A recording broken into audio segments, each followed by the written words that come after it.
What's going on, guys? Welcome to Boosted Motorsports. Behind me we have the Crack Hawk, which is our LS swapped turbocharged Jeep Comanche. So if you guys have been following along, we have been on a 30-day build challenge. Me and my buddy John have been working on this thing pretty much every day, with the exception of trying to find parts or having the parts to work on it. So let me give you guys a rundown. Right now, as if the time crunch wasn't enough, our lift broke. So this thing is stuck on the lift right now.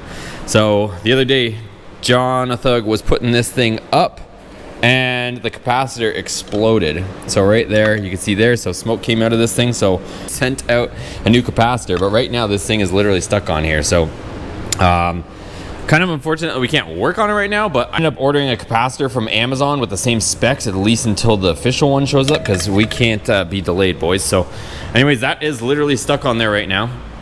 But Jonathan went to the junkyard and he got a few essential parts that we needed. So we needed these little guys. They are these little isolator bushings for the radiator. This is what bolts the top of the radiator, and then this goes into the top plate. So that's what holds our radiator in place. So we needed that. Also, we were missing a pigtail for the VSS, the vehicle speed sensor. So John got that, and he absolutely just massacred his finger in the process somehow. I'll get him to show you. He split his thumb in half taking this off for us. So go give our boy a follow. And then he went ahead and got these two radiator hoses. These were the ones off an XJ, just so that we have the right size. And we're gonna try to use them. We might have to put some adapters or couplings in it too, because essentially we have to go from the size or outlet on the XJ, brand new radiator that's up there, and then also we have to fit it to our LS. So the water necks might be slightly different, so we might have to do a step up or step down or whatever the heck we need to do, but at least we got the radiator side fittings. So a bunch of stuff is gonna go on. Last episode we got our drive shaft, our makeshift drive shaft in there, and I believe our turbo manifolds are finally showing up today. So turbo manifolds, once they get here, we're gonna throw those things on, because that's gonna give us our turbo placement. Once we have a turbo placement, then we can start putting piping. I'm also gonna order front mount intercooler with piping as well today. That way, once the turbo's in place, we can start mapping out our intercooler, our piping, and start getting going with this thing, because it's getting a little sketch right now. Like I said, today is a Tuesday, and we have to leave pretty much 2 weeks today. So we have to leave Tuesday to get there Wednesday, Thursday-ish. The latest, we're gonna leave Wednesday before LS Fest, so we can get there Thursday, but we'd prefer to leave on Tuesday just in case, just to give us a little bit extra travel time. Anyways, that's it. Let's get to work. Desperate times, desperate measures. Look at this. Look at this. You got a stool working on here. So those little two pads I showed you guys at the beginning of the video that John picked up from the junkyard, we got those in here. We're just trying to see, I guess, where this is all gonna land, so that maybe we can try to do a front mount intercooler here. If not, most people put it underneath the bumper. But we do have to cut out this water neck here. We saw this on most of the ones actually, so we have to cut out a little moon shape here, and then we can put this piece down. But so far it's fitting up pretty good, lining up. Yeah, and you got the bottom rubber guys too, yeah. So we got those in there as well. They're a little cracked, but there was only one XJ at the junkyard. Okay, so we put the grill on. It looks like we just ordered a front mount intercooler. It looks like it should fit behind the grill if we want to tackle that challenge. Coming through here is gonna be a little bit of work, and definitely a lot of cutting, but it might make it through here. We'll see if we wanna, I guess, deal with that once it shows up. Threw the wheels on so that we can put it back down on its wheels once the capacitor arrived, and I think the capacitor actually just showed up. We just got a notification from Amazon Prime that it got here, so we'll probably swap this out and maybe have a functioning lift again. Okay, so we just swapped it out.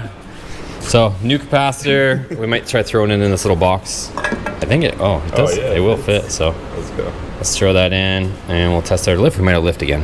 All right, here we go. John's flicking that switch. We standing back, boys. Hey, let's see. Ha! We got a lift again, boys. Let's go. All right, so we're still waiting for some parts to show up, but this is where we need to cut the support for the water neck so we can actually get the cap. So we can actually get the cap on and off. So let me cut this. And then we also, while we're waiting, we can wire up our fans to a relay in there. That'll be triggered by the holley, so we might as well do that as well. Okay, so that's pretty much what I'm gonna cut out of the support. John's messing with the fuse box for the fans. We'll get to it. Okay, so John's over here wiring up our fans. We got the relay stuff situated. I still gotta find the trigger wire for the holley, and then I got our OEM power steering lines. I'm gonna have to figure out how that's gonna kind of fit, because we're gonna have to move all these accessories forward. Once that spacer bracket shows up and it moves our accessories forward, we're gonna be really close to these, so we're gonna have to probably move these around, map them out, maybe get some custom fittings there. What we are gonna have to do is, it's pretty much decided that the battery's not gonna be able to fit here no longer, so we're gonna put it behind the passenger seat over there is pretty much our planned location for it. It's no different than like a Challenger or Charger or a 300C. They all have the battery in the cabin, so they are lead acid batteries as well. So we'll put it back there in a battery box, but I'm gonna go ahead and swing these cables. It's gonna reach, it actually will work out decent because we won't have to extend anything actually. So we're gonna swing our positive cable around. We'll end up going through the grommet over here, and then it'll go down, connect to the battery. So that should reach. So I'm gonna pull that across, so that's done. That way that battery can sit over there, and we'll have that situated, and we'll just keep plugging away on a bunch of tasks. All right, so me and John have been working on some things. What'd you do, John? I wired up the fans, so we ran it through the bottom, just connected them in line, and then added a connector here just to make it look OEM. Yeah, so you tied it into the factory wiring, right? Factory wiring harness, so it goes to the relay over there. Right here. And then you did some magic. Yeah, so the source that comes from the holley, it's a switched ground, and luckily the relay, the factory setup, is also switched ground. So we don't have the holley right now plugged in, and we'd have to let it get up to temperature for it to actually kick on the fan. But essentially, this is our switched ground source that goes into the relay. And right now, if I ground it out, these things move some air, no? Yeah, they're pushing. Thankfully, these ones don't vibrate like the ones on the SST. Those ones were absolutely brutal. Like the whole radiator support was shaking, so. But these little suckers move some air for sure, so. That's done.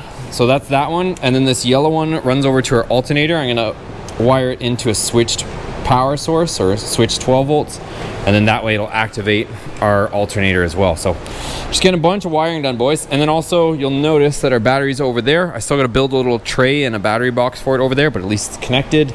We also tried cranking the engine, and it cranks with everything relocated. So just chipping away, boys. Okay, I don't know if I show you guys, but I did carve this out. And the other thing we are noticing is on this radiator setup, these tabs are getting into our radiator cooling shroud. So pretty much these tabs just need to be nipped off clean. So I'm gonna go ahead, grind those off, and then we can kind of clean this up a little bit and get this on here. Okay, so now those tabs are all buzzed off, and now our top radiator support plate here, it sits nice and flat. So we're just gonna give it a little dusting since we have some open metal there now. And now we have our radiator fixed in place. All right, you guys, so lots of progress. John made up this cable that goes all the way around to our alternator, so that's done. We've got this drying from paint, and then finally some parts have showed up. So we've got our Hooker Blackheart turbo manifolds. So those consist of those two boxes. We also, I think in this box is our accessory mount from Holley. It's our spacer, so it's gonna bring all of our pulleys in alignment. And let's see, let's unbox that stuff and see where we're at. We can hopefully start mounting the turbo if all goes well. Hey, you ready? Look what we got.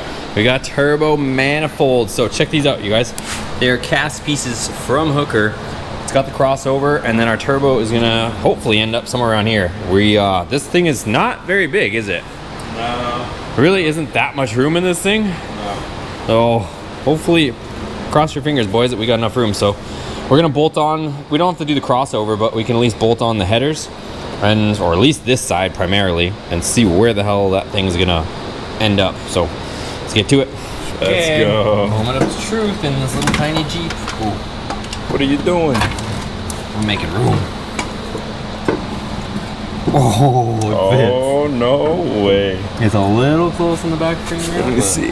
Oh, no, you're solid, dude. Let's see. I'm a little scared about this. We might have to flip this around or something, but you don't need coolant. Okay, so the fit is the good news. Bad news is it is touching our engine mount over there. I don't know what brand these are. for the engine mounts for this LS swap. They came with the vehicle, but good news is we should be able to trim some room out of there, and then they should fit. So right now the back is a little bit high and it's not swung in all the way because it's sitting, the bottom of our manifold is touching that mount. So nothing plasma cutter can't fix. So And a grinder. yeah, we'll start chewing away at it and box back in whatever we need to with the welder and make her work. The only thing I'm kind of, I don't know if I want to say worried, but like this water neck, obviously we have to put this for our radiator, but then this here, we gotta try and swing real tight through here and get up to our turbo. So we had bought, where are they? Had bought these guys. I wasn't really sure, but like this is gonna put our turbo. I mean, maybe I could put it down there. Maybe it could stay down there. It doesn't look as cool down there, that's for sure though. But yeah, I had bought these in 2 different configurations, and there's the wastegate port. So technically you could put it here, but obviously it's gonna end up hitting. So might end up just building our own through here because it's just a matter of welding there and then coming up through there. But let's at least get the header situated properly, or the manifolds, and then we can go from there. Okay, so John is putting the spacer for our accessory bracket on there. So that stuff showed up. Check it out, it's a pretty tricky piece. So I believe it consists of 2 longer bolts, a spacer, all that stuff. We'll figure it out. We're gonna throw all this stuff on here and get her going. Way longer bolts. Heck yeah.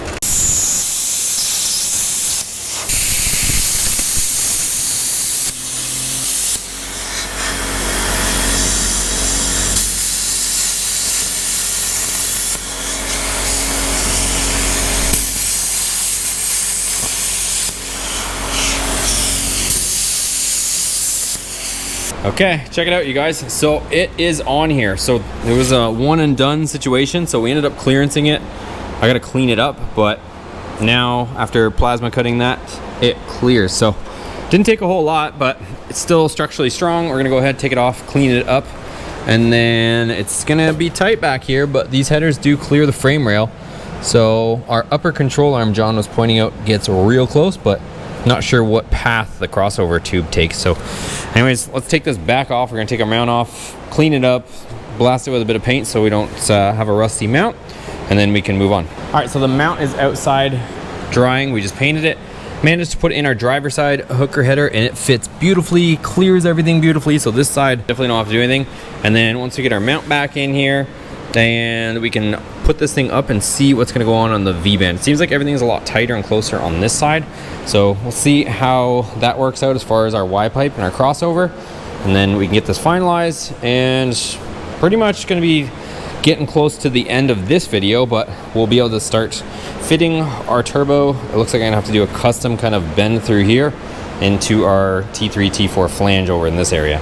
Okay, so there's our mount. She's back in there and painted. So let's go ahead, throw our turbo manifold back on there and see how she looks. All right, so our manifold's back on there. All the bolts are in. We've got clearance on the bottom. So let's put this thing up for a second and see how we're gonna make out with our crossover pipe. We might get lucky, or we might have to modify it slightly. Pretty sure the driver's side is gonna be fine. Let's see how we do. All right, guys. Well, good news is this side fits beautifully. We got tons of room over here. Bad news is, well, I don't know if it's really that bad news, but we will have to manipulate this because you can see here, it is pretty dang tight through here. So since this upper control arm is gonna articulate up that direction, probably gonna have to try to bring the exhaust through here, maybe shorten this bolt a little bit, come through here that way. So not a big deal. We'll have to play chop and re-weld tomorrow. So it's a task for another day. We accomplished quite a bit in this episode in this day, and it's like, yeah, it's almost 10 o'clock at night, and it's time to shut her down for the day. So yeah, we are getting close, boys. Pretty much. Funny part is, even if we can't get the turbo system on there, but I'm pretty sure we can for the event, we could have the exhaust run through that manifold and out the side. If we really wanted to get funny and skip the turbo part for now, we could technically do that, but anyways, we are just plugging right along with this. All right, boys, well, I'm wiped out. I am spent for the day. So we accomplished a lot in this video. We've got the accessory mount on there, so everything is spaced forward, but we will have to play with the power steering lines. We've got our hooker turbo manifolds on there.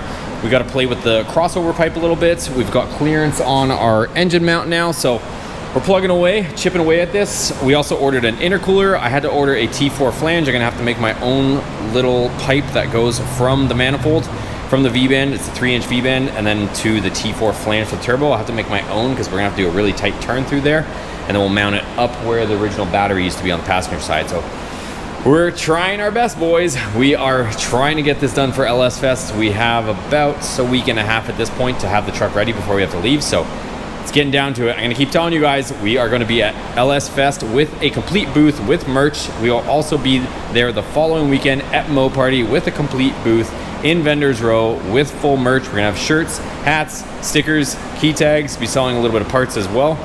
So definitely come check us out when we're there. We're gonna have as many of our vehicles as we can possibly get there. We're gonna have both Hellcat trucks, probably the SST and the Crack Hawk behind us. So everything will be there, something for everybody. Make sure you come swing by if you can. Give it a thumbs up if you enjoyed the video. Subscribe if you haven't already. Catch you on the next one.